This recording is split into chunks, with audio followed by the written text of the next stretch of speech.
Добрый вечер. Вы смотрите информационный выпуск сегодня. В начале о главных событиях.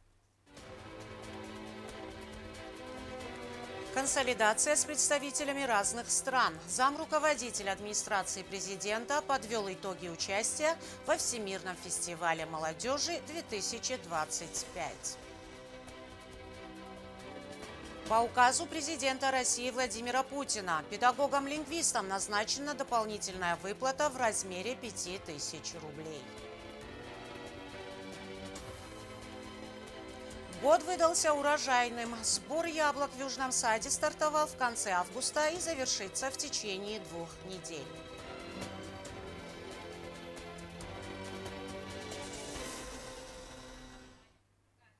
В Госуниверситете сегодня начала свою работу вторая международная научно-практическая конференция «Тибиловские чтения». Участники подтвердили значимость события и готовность вуза к сотрудничеству с вузами дружественных стран.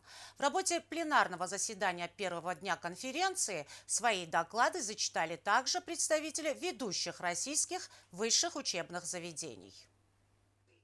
В Юго-Осетинском государственном университете состоялось открытие второй международной научно-практической конференции «Тибиловские чтения». Ректор университета Вадим Тедеев, приветствуя участников, отметил, что Юго-Осетинский вуз является одним из старейших на Кавказе. Вместе с тем он отметил стремление вуза к наращиванию связей и укреплению сотрудничества с ведущими российскими, абхазскими и другими вузами дружественных нам стран. Есть, конечно, успехи, о которых я говорю всегда, но есть у нас и проблемы. И когда я как ректор обозначаю одну из таких главных проблем, это недостаточное количество людей со степенью кандидата наук, доктора наук. Поэтому всегда мой посыл был в сторону российских университетов, чтобы как можно большее количество наших сотрудников имели возможность писать диссертации на площадках ведущих вузов Российской Федерации. Что и делается. Недавно защитилась девушка, это в стенах Пятигорского госуниверситета, раньше это был Пятигорский лингвистический университет, и девушка защитила и стала кандидатом политических наук. И таких, конечно, у нас много, но я еще раз говорю, недостаточно. Ректор также отметил поддержку посольства Российской Федерации в Южной Осетии и лично Марата Кулахметова, а также представительства Россотрудничества. Советник посольства России в Южной Осетии Игорь Терзиян от имени чрезвычайного и полномочного посла передал слова приветствия участникам конференции и пожелал конструктивной и плодотворной работы. Юго-Осетинский госуниверситет имеет имя, он гордо носит имя от своего отца-основателя, который в 1932 году, если мне не изменяет память, стоял у истоков создания этого замечательного сегодня вуза, который является украшением как города Цхинвала, так и гордостью всей Южной Осетии. Очень приятно, что сегодня в конференции участвуют как делегации из вузов Российской Федерации, так и стран ближнего и дальнего зарубежья. Это говорит о том, что авторитет и связи межвузовские Юго-Осетинского госуниверситета крепнут и развиваются. Председатель Юго-Осетинского отделения международного общественного движения Алан Тынхас Леонид Тибилов в своем приветственном слове также отметил, что не смог пропустить такое значимое событие. Мы видим, как университет работает, коллектив, каких успехов уже достиг. Это налицо. И те связи, которые при нем уже заключены со множеством высших учебных заведений Российской Федерации. Попытки есть дальше России тоже вот такие завязки нужны, необходимы в научном плане сделать. Я, конечно, хотел бы пожелать всему коллективу такой работы и продолжения этой работы.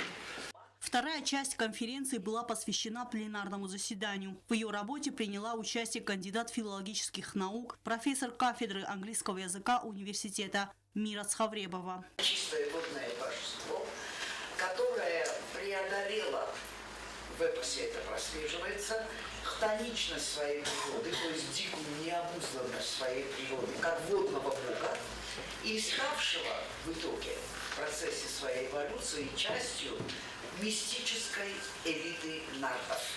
как шамана, жреца и иерофанта. В работе пленарного заседания первого дня конференции свои доклады представили также представители МГУ имени Ломоносова и Кубанского госуниверситета. Научно-практическая конференция будет проходить 2 дня. Предусмотрено несколько секций, на которых будут представлены научные доклады в различных областях. Докладчиками станут ведущие ученые и преподаватели вузов Южной Осетии, Абхазии и России. Эльвира Тибилова, Альдина Чхоева, Зарема Арсоева. Информационный выпуск сегодня. Педагоги-филологи республики будут получать дополнительную выплату в размере 5000 рублей. Стало это возможным благодаря указу президента России Владимира Путина. Средства выделены из резервного фонда президента Российской Федерации. Педагоги республики отмечают, что данное решение не только улучшит материальное положение учителей, но и повысит престиж профессии. Учителя русского и осетинского языков Южной Осетии ежемесячно будут получать дополнительную выплату в размере 5000 рублей. Соответствующий указ подписал президент Российской Федерации Владимир Путин. Финансовые средства на поддержку южноосетинских школ выделены не просто из бюджета страны, а из личного резервного фонда Путина. Данное решение подчеркивает особую социальную значимость педагогов-языковедов. Как отметила учительница осетинского языка и литературы 9-й столичной школы Оксана Алборова, это решение не только улучшит материальное положение учителей, но и повысит престиж профессии.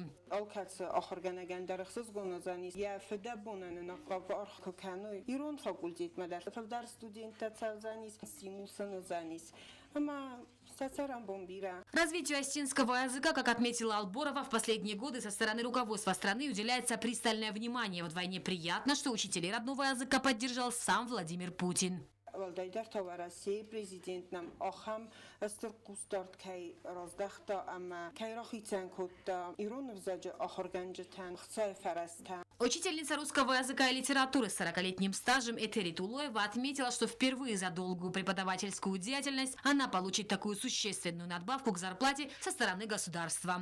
Я очень рада, что нам уделили такое внимание, что выделили еще по 5000 на преподавателей русского языка и литературы. И ежемесячно к нашей зарплате прибавится еще по 5000. Мы и так делаем все, что от нас зависит, все, что требуется, чтобы наши дети хорошо владели русским языком. Но все равно приятно, что вот это для нас организовали. И спасибо большое тем, кто о нас вспомнил и кто о нас так заботится. Первые выплаты будут осуществлены в ближайшее время. Полноценное финансирование ожидается с января 2026 года. Зарина Кочева, Сармат Гузитаев. Информационный выпуск сегодня. Заместитель руководителя администрации президента Алан Тибилов подвел итоги участия во Всемирном фестивале молодежи 2025. По его словам, главная цель – консолидация молодежи с представителями дружественных стран. Тибилов отметил важность участия представителей югостинской молодежи в подобных мероприятиях, плодотворную работу и обмен опытом.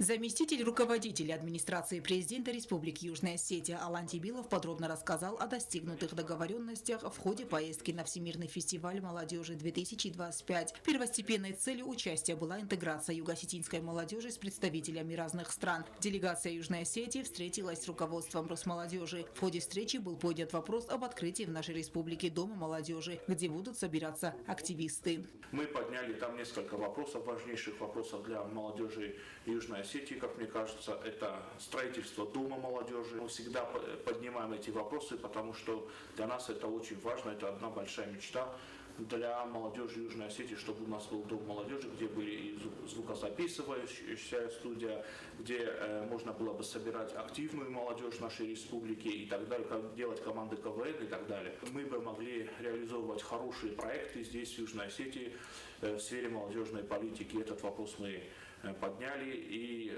получили понимание, в каком плане. Значит, дирекция Всемирного фестиваля молодежи – это подразделение Росмолодежи. И нам было сказано, что возможно, что со следующего года именно дирекция Всемирного фестиваля будет выдавать гранты в иностранные государства. И в скором времени у нас ожидается заключение договора, чтобы мы могли, молодежь Южной Осетии могла в числе первых участвовать вот в этом грантовом конкурсе. Алан Тибилов также подчеркнул, что им удалось провести плодотворную встречу с заместителем председателя правления движения первых Маратом Закировым. Важно отметить, что это всероссийское сообщество детей и молодежи, которых объединяет стремление к саморазвитию и любовь к родине. Стороны договорились сделать первый совместный проект и открыть в нашей республике школьный клуб дипломатии. И договорились сделать первый совместный проект, это открыть школу дипломатии в Южной Осетии. Уже в 6-й школе есть школа дипломатии, может быть на ее базе. Посмотрим. И дальше по всем направлениям есть готовность и с нашей стороны, и со стороны движения первых. Вчера мы отправили большую справку по школьным организациям, это Разагунта. Значит, они приняли это к сведению. И, как вы знаете, у нас сейчас здесь фонд культурных инициатив, который проводит большую программу. И сразу же после этого мы переключимся на проекты, связанные с движением первых. В составе делегации из более чем 33 ребят активисты, волонтеры, представители творческих профессий, которые принимали участие в насыщенной программе, включая дискуссии, мастер-классы и культурные мероприятия. Они поделились впечатлениями и отметили высокий уровень организации. Хотелось бы, во-первых, сказать дирекции Всемирного фестиваля молодежи большое спасибо, потому что слет нас не разочаровал, он нас впечатлил, как открытие, так и закрытие, и вообще в целом вся программа фестиваля, она была прекрасна. Впечатления самые, что ни на есть, прекрасные. Я осталась под большим впечатлением, как и от общения с молодежью с разных регионов, как России, так и с иностранцами. Знакомства, их было колоссальное количество. Я думаю, что все остались под большим впечатлением, вся делегация. Мы задумали забрать с собой наши национальные костюмы и познакомить молодежь с разных регионов с нашей культурой.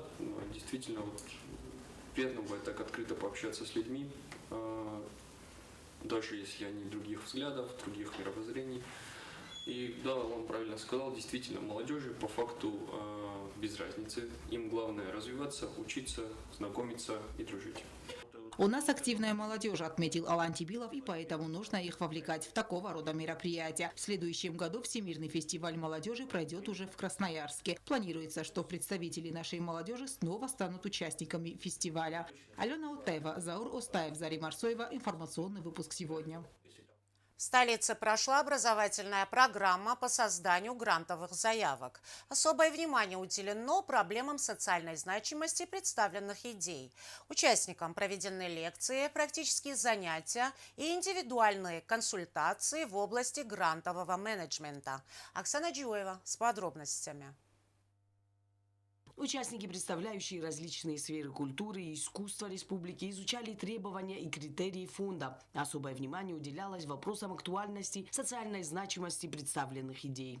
Мы ведем работу, трехдневную работу с творческими командами. Кто-то приходит лично, кто-то приходит командой, творческими командами из Южной Осетии. Очень много творческих людей, очень много классных идей, интересных по культурному развитию республики, по просто открытию Осетии для людей, для туристов и даже для жителей, для своих. Это очень здорово. Программа включила в себя лекции, практические занятия, индивидуальные консультации с экспертами в области грантового менеджмента. Организаторы отметили высокий уровень заинтересованности участников и их стремление к созданию качественных конкурентоспособных проектов. Мы учимся прорабатывать эти идеи, превращать их в проект, раскручивать свою идею до проекта, который может дать определенный результат. И итоговые социокультурные проекты, которые получатся в результате нашей работы, все участники смогут подавать в виде заявок в различные инстанции, в том числе и на конкурс президентского фонда культурных инициатив. Ожидается, что по итогам образовательных лекций будут подготовлены заявки, способные привлечь финансирование на реализацию значимых культурных инициатив в Южной Осетии. Сейчас у нас пока еще не открылся прием заявок. Прием заявок у нас откроется ориентировочно в октябре месяце. В течение 1,5 месяца будут приниматься заявки на конкурс. И вот в течение этого времени можно будет зайти на сайт, открыть форму заявки, заполнить ее. Творческий руководитель арт-пространства «Южный портал» подал заявку на получение гранта. О результатах рассмотрения проекта будет известно уже через 1,5 месяца. Проект подать там по порталу Бандурл. Ангелмакасам жуапма иннамene необрекерон. Кэт среза комиссиядахизм вент иозударга порталан я концертом программу ученишета. Данный грант может значительно расширить возможности Южного портала, позволив реализовать новые проекты и мероприятия, направленные на поддержку и развитие современного искусства в республике. В случае одобрения средства будут направлены на улучшение инфраструктуры, организацию выставок, мастер-классов и других культурных программ. Оксана Джиоева, Альдина Чехоева, ГТРК ИР. Информационный выпуск сегодня. Компания ЗАО «Устелеком» сообщает, что 26 сентября около 9 утра произошло повреждение оптоволоконной линии на территории Российской Федерации, через которую обеспечивается подключение к сети интернет для абонентов компании. В настоящее время сеть ЗАО «Устелеком» работает по резервному каналу, пропускная способность которого ограничена. Это приводит к снижению скорости доступа для пользователей мобильного и проводного интернета компании. Мобильная голосовая связь работает в штатном режиме. Мы понимаем, насколько важна качественная мобильная связь для наших абонентов. Но в редких случаях возникают ситуации, когда связь перестает функционировать в прежнем режиме. В данном случае мы столкнулись с проблемой обрыва оптоволоконного кабеля на территории РСО Алании, то есть за пределами Южной Осетии. В настоящее время российские специалисты активно ведут поиск места обрыва оптоволоконной линии. Выражаем надежду, что в ближайшее время полноценная работа мобильной связи будет восстановлена. Текущий год смело можно назвать урожайным. Сбор яблок в Южном саде стартовал в конце августа и завершится в течение 2 недель. В процессе сбора задействована специализированная техника, которая позволяет увеличить производительность труда. В работах задействовано около 300 сотрудников компании. Подробности узнавала Агунда Гобосова. В Яблоневом саду Южный сад в самом разгаре сбор урожая. Уборку в этом году начали в августе с сортов ранних сроков созревания. На сегодняшний день уже собрано более 50% урожая. Наступил самый активный сезон, поэтому рабочий день начинается в 7 утра. В сборе урожая участвуют как постоянные сотрудники, так и наемные. Яблоки различных сортов Мейстер, Гала, Голден, Фуджи тщательно сортируются и помещаются в контейнеры, каждый из которых вмещает чуть больше 300 килограммов плодов. Сбор урожая стартовал в конце августа и должен завершиться через 2 недели. Уже хсазамостунам, мы уже жезахта бригада тадарджис, уже местные население да хитагуровая, цхин володершавенч, албундерса хша изер ройсенч букут бакусенч умагаска, ивьошикай, например, исенч 730 рублей, умагаска кудертуна умагаска ройсен бойдонч, ализер даса мест. Директор филиала «Южный сад» Ливан Бекоев подчеркнул, что несмотря на то, что в сезон цветения в республике были заморозки, текущий год можно назвать яблочным, то есть урожайным. В среднем одно дерево дает от 40 до 50 килограммов яблок. Чтобы облегчить процесс сбора, в течение последних лет приобретается специализированная техника, которая позволяет увеличить производительность труда. شاز منوج بال خدم سام خود کت از خونم شمن ولی مخصم ودون در بال خدم و گتر تراکتور تر بال خدم اون گرست منوج نایومنی تراکتور تر استانی مات کتم وسیم کوسه گودون در خیتاگورو وسته. За последние годы территория яблоневых садов значительно расширилась, что, естественно, в разы увеличивает объемы урожая. Общая площадь хозяйства в Схинвальском районе Южной Осетии в 2025 году составила 116 гектаров. В садах на постоянной основе трудится более 120 сотрудников. Помимо них в сезон сбора урожая задействовано дополнительно около 250 работников. Заработная плата составляет у штатных сотрудников около 35 тысяч рублей в месяц. Сезонные рабочие же зарабатывают от 2000 рублей в день. Перед тем, как принять на работу новых специалистов, они проходят инструктаж. Сбор урожая представляет собой особую технологию. Плоды нужно аккуратно собрать, передать и сохранить, чтобы они в товарном виде дошли до потребителя.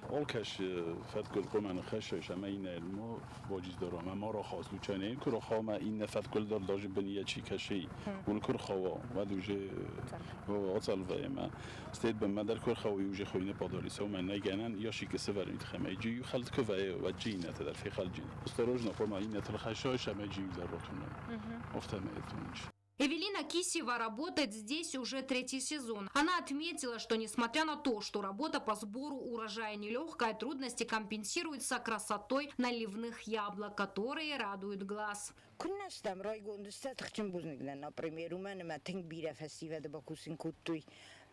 Multe festival agosto deste tersteste heren tating ze weg kosen so kasuk motsas mechanisator taisas brigadir taisas traktoriste tay mana mochtaroksana kopikord geiroisen бойдамуйницу конечно сатхчим бузнигдан например man вообще одами велдер. За счет высокого качества и заботы о каждом плоде Южный сад продолжает привлекать внимание покупателей и завоевывать популярность на рынке. Собранный на данный момент урожай уже готовится к отправке в разные города России. В том, что 99% июльдер местные машины, 35 машин, Одундар Гусинч, 4 машины. На факт лабораторные исследования на фитосанитарщик тестанч, феничайс, проверка кенич, man заключение родденч. Офтамай, шалма бойдам лосен фолама, вадма орбитан факт на экспертизу. Феничай фолия дарит хема, выресма взар факт на бошавджин. Не болош тут. Моя водротенч разрешили, что можно завести. Вот столько на этот период можно завести. Это на орбитан, это на вегес проверка кенич. Что касается местного рынка, конкретной точки сбыта продукции нет. Однако каждый желающий может приехать на территорию сада и приобрести ароматные дары природы. Добавим, что проведение ежегодных благотворительных акций стало доброй традицией. В этом году, как и в предыдущие, руководство организации уже передало яблоки в дар различным государственным учреждениям. Посольство Южной Осетии в Москве Божуренч собственники имаме олаздар 50 тун бойваран республикае садиктан, школатан, учреждениятан жах традицию, холчидер довольниста. Филиал, помимо традиционных благотворительных акций, за свои средства осуществил важный социальный проект. Построена полноценная асфальтированная дорога с обустройством подъездных путей к домам местных жителей длиной более 2 километров. Агунда Губозова, Азамат Кудзев. Информационный выпуск сегодня. Полюбившийся зрителю популярный телепроект «Дзерт» возвращается. Участники конкурса, представляющие разные школы республики, готовятся к выступлениям с большим энтузиазмом. Ребята будут представлять произведения как известных авторов, так и современных поэтов, что позволяет разнообразить репертуар и привлечь внимание к различным стилям и жанрам поэзии. В ритме нашего времени, в водовороте событий есть то, что связывает нас с истоками, что хранит душу народа. Это родной язык. И вот спустя время на нашем телеканале вновь зазвучали знакомые и такие важные слова. Возвращается телепроект «Дзерт». В этом году учащиеся среднеобразовательных школ республики с удовольствием принимают участие в 4-м сезоне, где будут соревноваться в чтении осетинских стихотворений. Конкурс под названием «Дзерт» стал не только площадкой для демонстрации талантов, но и важным культурным событием, способствующим сохранению и популяризации осетинского языка и литературы.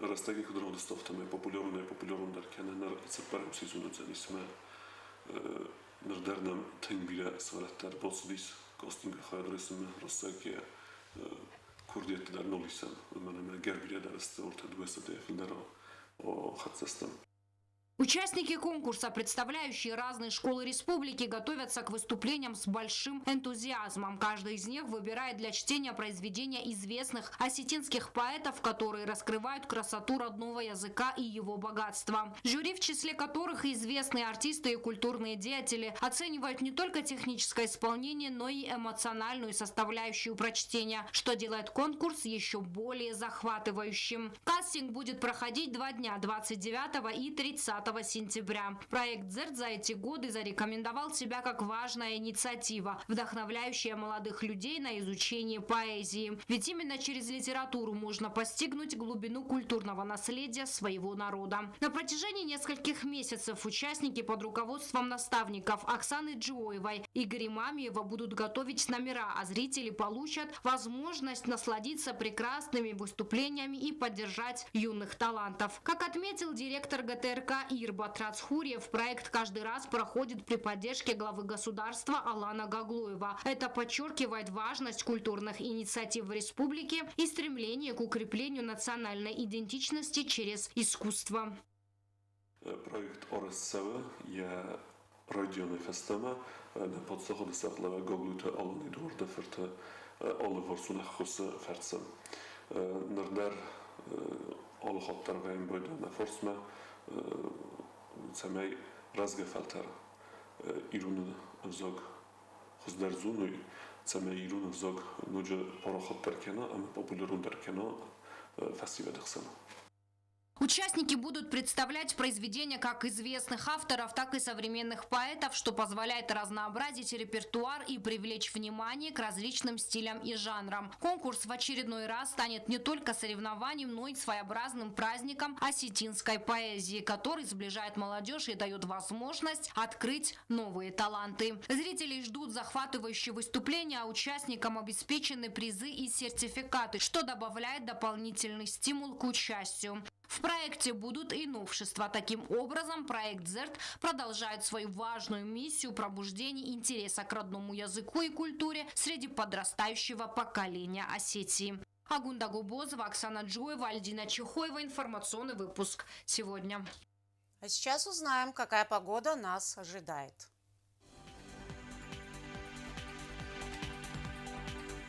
В Знаурском районе днем плюс 14, ночью плюс 11. В Цавском районе днем плюс 14, ночью 11 градусов тепла. В городе Квайса днем плюс 12, ночью плюс 9. В Ленингорском районе днем плюс 14, ночью плюс 12.